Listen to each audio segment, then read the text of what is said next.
Welcome to Crafts and Minis. Around here we say, let the minis be your guide.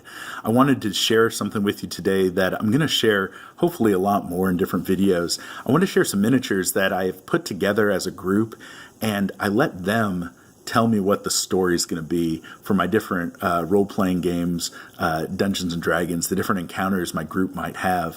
And since I'm the DM, right, I got to come up with stuff, and all of us approach stuff differently. That's why I love getting a whole bunch of different opinions about gaming and Dungeons and Dragons and running games, because you see all the different approaches. Well, my approach lately has been to let the minis be my guide.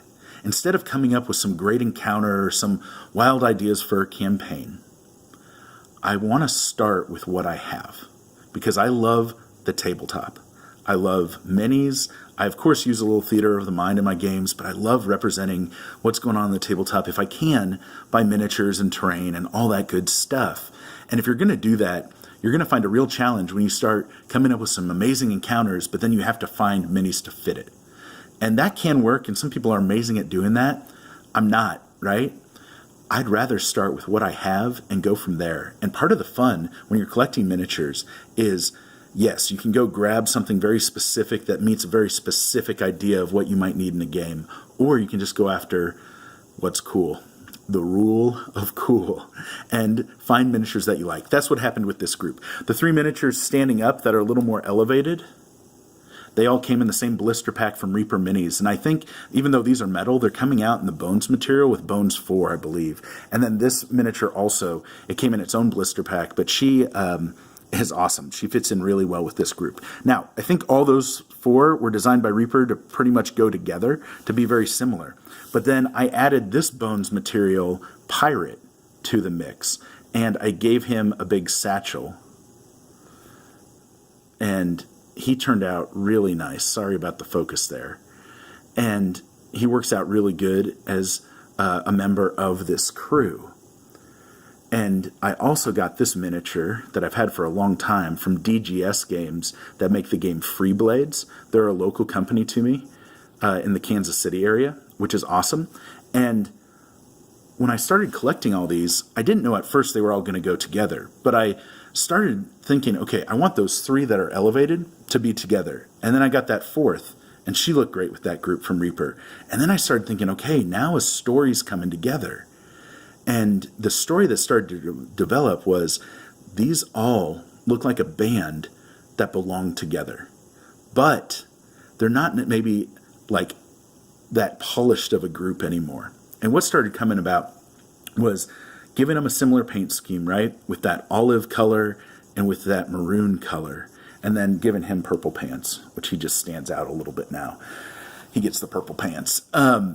And by giving them that similar color scheme, it unites these miniatures from different lines, but it also starts to tell a story. And that's what I just want to encourage you. Even if I only use these in a game as some bandits, it's kind of cool. They look like they belong together. Even without explaining why they're together, they belong together just by the color scheme alone. But if you steal ideas like we all do, I started thinking about Firefly and the brown coats. And now the ideas really started going. They have a similar color scheme. They're ragtag. They don't look like they're that polished anymore. What if they're a group like the Browncoats and Firefly that have fought together? Maybe they're even still bound together by a similar oath, but they're fallen. They've lost. And now that gives them the potential to be bandits, mercenaries, caravan guards, right? That group in the bar that just is rowdy all night, talks about the old days, will get in a fight if you look at them the wrong way, and, is just always nice to have around as NPCs in your game. Or maybe they're the type of group that would be available if you need to partner with somebody to go into a bigger encounter, or you can hire to go do a side job for you. What is so cool about this approach of letting the minis be your guide is I'm getting way more ideas just by looking at this group together and coming up with these ideas based on them being this ragtag unified group than I would if I just sat down with my pad of paper and my pen or my computer screen and my keyboard and just started typing out ideas just randomly, right? At least that's how my brain works. And what I've done here is I've put them now in this scene of this rocky outskirts terrain.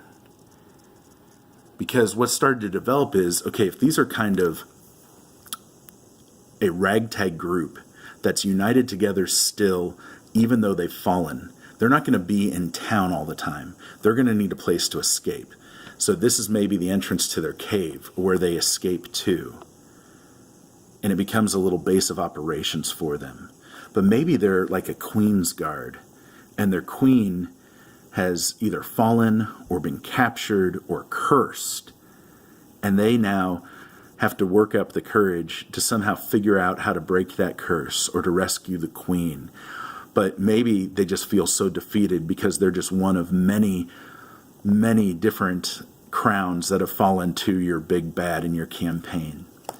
But what it opens up by having the minis be my guide in this case is, once I put the terrain features in there, now I can think, okay, well, what else, as we start thinking about encounters, goes with this terrain? And so I had these miniatures from Mage Knight. These Mage Knight miniatures are great. They're like these sand-type creatures that look like they were just summoned forth from the ground. And maybe your encounter is going to have to be to go get the services of this ragtag group. But in order to get there, you're going to have to go through this cursed land, and these guys are going to be waiting for you. Or maybe you don't know it, but they're actually bound to this area and they can't leave this general area because of this curse that has been placed on them because of their queen. And these are actually their fallen comrades. And so that also keeps them in this area, that they have this weird attachment now to the place where their comrades fell.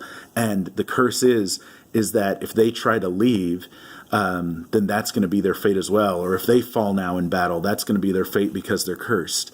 See, what happens is, when you take the cool miniatures that really inspire you somehow, all sorts of doors start opening up. And then if you put some terrain with them, and this was really easy to make. This is just some XPS foam, the pink foam that so many different channels use that have used it to great effect. And I did what like Runehammer does, you know. I chipped it up. This was all just done with a knife, no hot wire foam cutter or anything. And then I used some pumice paste on the rough parts there to give it a little different texture on the tops. And then I painted it all the way around, and it's awesome. It's stackable.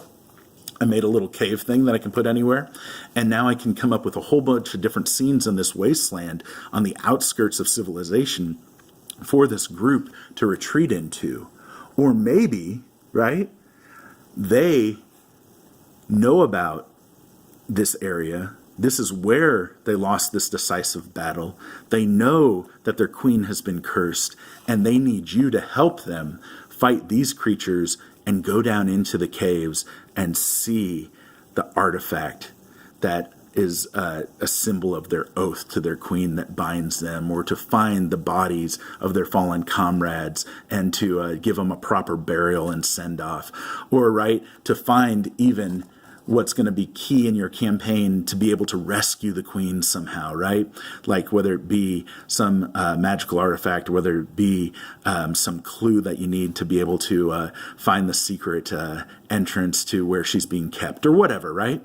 But what's so cool is that when you let the minis be your guide, ideas start to flow.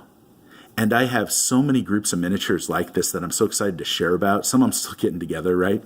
But that for your games, they begin to have a life of their own. So that's what I just wanted to share with you today. Let the minis be your guide. Get a group of miniatures and use the rule of cool to get a group of miniatures together. Unite them somehow, even if it's just, common basing sometimes is all you need to make miniatures look good together. And then pair them up with some different terrain, and let that terrain lead you to other miniatures you could use, and then you're really cooking. So I'm so excited that you checked this out. I'm so excited to be able to share videos like this. These Queen's Guard are incredible because they're so versatile now, And being able to steal ideas from other properties, of course, other stories like the brown coats from Firefly, is great.